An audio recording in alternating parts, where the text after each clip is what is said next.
Breaking news చూస్తున్నాం. Jubilee hills road number 75 లో కొనుగోలు చేసిన భూమి విషయమై సినీ హీరో జూనియర్ ఎన్టీఆర్ హైకోర్టును ఆశ్రయించారు. గీతా లక్ష్మి అనే మహిళ నుంచి జూనియర్ ఎన్టీఆర్ ఆ భూమిని 2003లో కొనుగోలు చేశారు.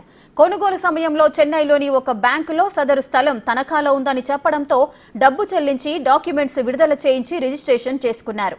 అయితే 1996 నుంచే మరికొన్ని బ్యాంకుల్లో అదే స్థలం తనఖా పెట్టి రుణం తీసుకున్న విషయాన్ని ఆ మహిళ జూనియర్ ఎన్టీఆర్ వద్ద దాచిపెట్టింది. దీంతో ఈ వ్యవహారం వివాదాస్పదమైంది.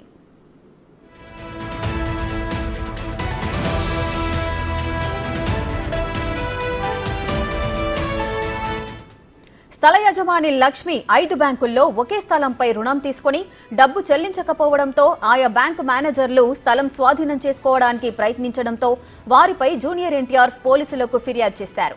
2019లో ఈ కేసులో పోలీసులు ఛార్జిషీట్ దాఖలు చేశారు. తాజాగా డిఆర్డీలో ఎన్టీఆర్ కు వ్యతిరేకంగా ఆర్డర్ రావడంతో ఆయన హైకోర్టును ఆశ్రయించారు. జూన్ 3లోగా డిఆర్టీ రాకెట్ ఆర్డర్ దాఖలు చేయాలని హైకోర్టు ఆదేశించింది. జూన్ 6న కేసు విచారణ చేపడతామని పేర్కొంది.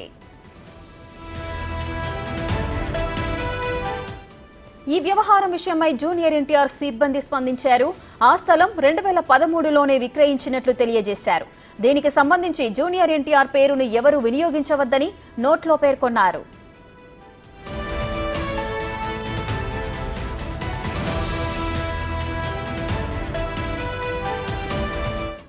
మరింత సమాచారం అసోసియేట్ ఇన్పుట్ ఎడిటర్ నగేష్ అందిస్తారు. నగేష్, జూనియర్ ఎన్టీఆర్ హైకోర్టును ఆశ్రయించినట్లుగా తెలుస్తుంది. ఒక స్థల విషయంలో అసలేం జరిగింది? రోడ్ నెంబర్ 75లో ఉన్న స్థలం 650 గజాలు, సుమారుగా 24 కోట్ల స్థలం. ఇది 1996లో ఏదైతే రుణం పొందారని చెప్పి బ్యాంకులు ట్రిబ్యునల్ ఆశ్రయించదో ఆ తీర్పు ఎన్టీఆర్ కు వ్యతిరేకంగా వచ్చింది. గత నెల ఏప్రిల్ 14న ఎన్టీఆర్ హైకోర్టును ఆశ్రయించారు. తన ఎవరైతే ఉన్నారో తన అటెండెంట్ ద్వారా రాజేశ్వరరావు ద్వారా హైకోర్టులో పిటిషన్ దాఖలైంది. ఈ ఏదైతే 651 స్థల సంబంధించి వివాదం ఉంది. తాము కొన్నాము, కానీ అప్పటికే కొన్ని బ్యాంకులలో ఖాతాలు అంటే రుణం పొందినట్టుగా అందులో ఉంది. ఆ స్థలం పైన రుణం పొందినట్టు మోసం చేశారనేది ఎన్టీఆర్ ఆరోపణ. ఈ క్రమంలోనే హైకోర్టు అయితే పిటిషన్ విచారణకు స్వీకరించింది. ఎందుకు మరి ఈ రికవరీ ట్రిబ్యునల్ వాళ్ళు అక్కడికి వెళ్లకుండా అడ్డుకుంటున్నారు, ఆ స్థలము ప్రస్తుతం ఎవరి చేతిలో ఉందనే విషయంపై ప్రస్తుతం విచారణ సాగిస్తామని చెప్తున్నారు. జూన్ 6న విచారణకు వచ్చే క్రమంలో ట్రిబ్యునల్ సంబంధించి అలాగే మిగతా బ్యాంకులకు సంబంధించి వాళ్ళు కూడా పిటిషన్ దాఖలు చేయాల్సి ఉంటుంది. దాఖలు చేసిన తర్వాత సుంకు గీత ఎన్ని లక్షలు కానీ ఎన్ని కోట్ల రుణం తీసుకున్నారు, దానికి సంబంధించి మీరు స్వాధీనం చేసుకోవడానికి గల కారణాలు ఏందనేది వాళ్ళు కూడా పిటిషన్ వేసే అవకాశం కనిపిస్తుంది. ఆ పిటిషన్ ద్వారా వాళ్ళు చెప్పిన దాన్ని బట్టి ఎన్టీఆర్ లాయర్ కూడా ఆ స్థలం మాది కాబట్టి వాళ్ళు మోసం చేశారు కాబట్టి ఈ స్థలం మాకే చెందుతుందనే విషయాన్ని కూడా కోర్టుకు చెప్తారు. జూన్ 6 విచారణ తర్వాత తదుపరి కోర్టు నిర్ణయం ఉంటుంది. ఇద్దరి లాయర్ల వాదనల తర్వాత కోర్టు మేరకు తీర్పు ఇచ్చే అవకాశం కనిపిస్తుంది. నగేష్, అయితే 2003లోనే గీతా లక్ష్మి అనే మహిళ వద్ద జూనియర్ ఎన్టీఆర్ అయితే స్థలం కొనుగోలు చేశారు. మొత్తం ఆ స్థలం విలువ ప్రజెంట్ ఎంత మేరకు ఉండే అవకాశాలున్నాయి? మొత్తం 24 కోట్ల రూపాయల విలువ ఉంటుందని చెప్తున్నారు. 651 గజాల స్థలం ఇది. రోడ్ నెంబర్ 75లో ఉంది. 96లోనే ఆమె ఆ రుణం పొందడం అంటే అప్పుడు చాలా తక్కువ రేటు అయి ఉంటుంది. ఏదైతే అప్పుడు పొందిన రుణం ప్రకారం మరి ఇప్పుడు ఎన్ని కోట్ల రూపాయలకు చేరింది అనేది కూడా ప్రస్తుతం హైకోర్టులో ఆ ట్రిబ్యునల్ సంబంధించిన అప్పుడు బ్యాంకులు ఎవరైతే ఉన్నారో ఆ బ్యాంకులు కోర్టులో పిటిషన్ వేస్తే కనుక ఎన్ని కోట్లు ఉంది, ఇప్పుడు మార్కెట్ ప్రకారం ఎన్ని కోట్లు ఉంది, దాని ప్రకారము కోర్టు అంటే సుంకు గీతాకు సంబంధించిన లాయర్లు ఇచ్చే వివరణ ప్రకారము అలాగే బ్యాంకు తరఫున కూడా లాయర్లు కోర్టుకు అటెండ్ కావాల్సి ఉంటుంది. వాళ్ళు కూడా బ్యాంకుకు ఎన్ని కోట్ల రూపాయలు చెల్లించాల్సి ఉందన్న విషయం పైన ఇప్పుడు మార్కెట్ ప్రకారం తదుపరి అంటే ఈ ముగ్గురికి సంబంధించిన వివరణ బట్టి తదుపరి ఆ ల్యాండ్ కు సంబంధించిన వివాదం తేలే అవకాశం కనిపిస్తుంది. అయితే నగేష్, ఇప్పుడు జూనియర్ ఎన్టీఆర్ వద్ద ఆ మహిళ అంటే గీతా లక్ష్మి అనే మహిళ అయితే కొంతమేర జూనియర్ ఎన్టీఆర్ కి అయితే స్థలం విక్రయించారు. అతని దగ్గర కొన్ని విషయాలను అయితే దాచిపెట్టారు. ఆల్రెడీ బ్యాంకులలో తనఖా ఉంది ఆ స్థలం అని. సో ఈ విధంగా దాచిపెట్టడాన్ని నేరంగా పరిగణించవచ్చా? పోలీసులు ఏమంటున్నారు?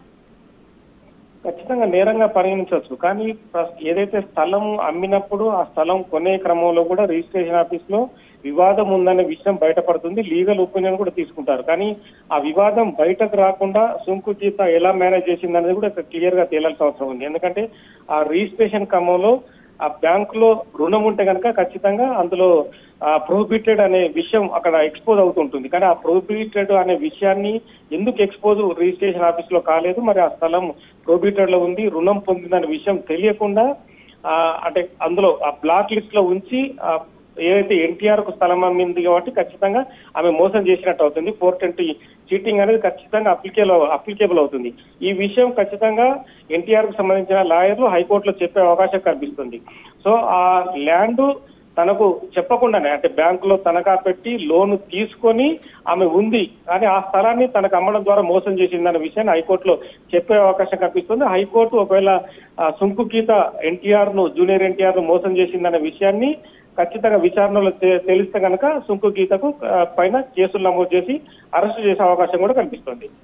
నగేష్, అయితే రిజిస్ట్రేషన్ సమయంలో ఆ స్థల వివాదం ఏదైనా ఉన్నట్లయితే అందులో మనకు కనిపిస్తూ ఉంటుంది. రిజిస్ట్రేషన్ లో ఆఫీసర్స్ కి కూడా సిస్టమ్ లో కనిపించే అవకాశాలు ఉంటాయి. కానీ దీంట్లో ఆ రిజిస్ట్రేషన్ సిబ్బంది వాటం కూడా ఏదైనా ఉంది అనుకోవచ్చా? వాళ్ళకి గీతాలక్ష్మికి ఏదైనా లింక్స్ ఉన్నాయా? ఖచ్చితంగా ఉండొచ్చు. ఎందుకంటే చాలా స్థల వివాదాలు కూడా రిజిస్ట్రేషన్ ఆఫీస్ లో తెలియకుండా, ఎవరైతే కొన్న వ్యక్తికి తెలియకుండా వాళ్ళు అంటే వివిధ రకాల ఇది చేస్తూ రిజిస్ట్రేషన్ చేస్తూ ఉంటారు. కానీ లీగల్ ఒపీనియన్ అనేది జూనియర్ ఎన్టీఆర్ తీసుకున్నారా లేదా అనేది కూడా ఇక్కడ తెలియాల్సింది. ఎందుకంటే ఒక స్థలము కొనేటప్పుడు ప్రతి ఒక్కరు కూడా అది 100 గజాలు కానీ 500 కానీ ఎకరాల్లో ఉండని అని ఖచ్చితంగా ఆ స్థలం పైన కేసులు ఉన్నాయా, రుణం పొందారా, లేకుంటే లోన్లు తీసుకున్నారా, లేదంటే ఏదైనా ప్రైవేటు వ్యక్తుల ద్వారా కూడా అప్పు తీసుకొని వాళ్ళు స్థలాన్ని అమ్మే ప్రయత్నం చేస్తున్నారా, మరి ఇటువంటి విషయాలు ఎందుకు తెలుసుకోవాలనేది కూడా ఖచ్చితంగా జూనియర్ ఎన్టీఆర్ ద్వారా కూడా అదొక క్లారిటీ కూడా రావాల్సి ఉంది. కోర్టు ఈ విషయాలన్నీ కూడా ఖచ్చితంగా అడుగుతుంది. ఎందుకంటే లీగల్ ఒపీనియన్ తీసుకోకుండా స్థలంను ఎందుకు కొన్నారు, ఎందుకు కొనాల్సి వచ్చింది, అంటే తక్కువ ధరకు వస్తుందని కొన్నారా, లేదంటే ఏదైనా వివాదం ఉంది, వాళ్లకు డబ్బు అవసరం ఉండి అమ్ముతున్నారనే కోణంలో కూడా కొన్నారా అనే విషయం కూడా ఖచ్చితంగా కోర్టుకు చెప్పాల్సిన అవసరం ఉంది. నగేష్, అదేవిధంగా కొన్ని బ్యాంకుల దగ్గర నుంచి రుణం తీసుకున్నారు, అది తనఖాలో ఉంది ఆ స్థలం అని తెలుస్తోంది. సో దానికి సంబంధించి ఆయా బ్యాంకు యాజమాన్యాలు కూడా జూనియర్ ఎన్టీఆర్ స్థలం ఏదైతే తీసుకున్నారో దాన్ని తమ అధీనంలోకి తీసుకోవడానికి ప్రయత్నాలు జరుగుతున్నాయి. ఈ నేపథ్యంలోనే ఆయన హైకోర్టును ఆశ్రయించిన సందర్భాలు నెలకొన్నాయి. ఒకవేళ ఈ స్థల వివాదం అనేది క్లియర్ కావాలి అని అనుకున్నట్లయితే ఆ బ్యాంకు యాజమాన్యాలకి ఎంత డబ్బు చెల్లించాలో అదంతా గీతాలక్ష్మి నుంచి వసూలు చేసే అవకాశాలు ఉంటాయా? ఖచ్చితంగా సుంకు గీతాలక్ష్మి నుంచి ఖచ్చితంగా వసూలు చేయాలి. ఎందుకంటే ఆ స్థలం మీద 651 గజాల స్థలం ప్రస్తుతం మార్కెట్ ప్రకారం 24 కోట్లు ఉంది. అది 1996 లో ఆమె అప్పుడు బ్యాంకుల నుంచి వివిధ రకాల అవసరాలు ఉన్నాయని చెప్పి లోన్లు తీసుకుంది. అంటే 96 అంటే సుమారుగా 30 ఏళ్ళు దాదాపు కావస్తుంది. మరి అప్పటి నుంచి ఇప్పటి వరకు కొన్ని లక్షల్లో తీసుకుంటే ఎక్కువ మొత్తంలో అంటే ఆ రుణానికి వడ్డీలు కలిపి ఎన్ని కోట్ల రూపాయలు రుణం అయిందనేది కూడా ఖచ్చితంగా తేలాల్సిన అవసరం ఉంది. బ్యాంకులు ఆ స్థలాన్ని తాకట్టు పెట్టారు కాబట్టి వాళ్ళు ఆ బ్యాంకులకి అధికారం ఉంటుంది. ఎందుకంటే ఆ స్థలం పైన ఎవరు కొన్నా కూడా ఆ స్థలం దగ్గరికి బ్యాంకు వాళ్ళు రానివ్వరు. ఎందుకంటే బ్యాంకు వాళ్ళు మా దగ్గర రుణం పొందారు కాబట్టి సుంకు గీతాలక్ష్మి ఈ రుణము చెల్లించిన తర్వాతనే ఆ స్థలాన్ని మీకు ఇచ్చేస్తామంటారు. ప్రస్తుతం ఆ పేపర్లు కూడా బ్యాంకులో ఉండి ఉంటాయి.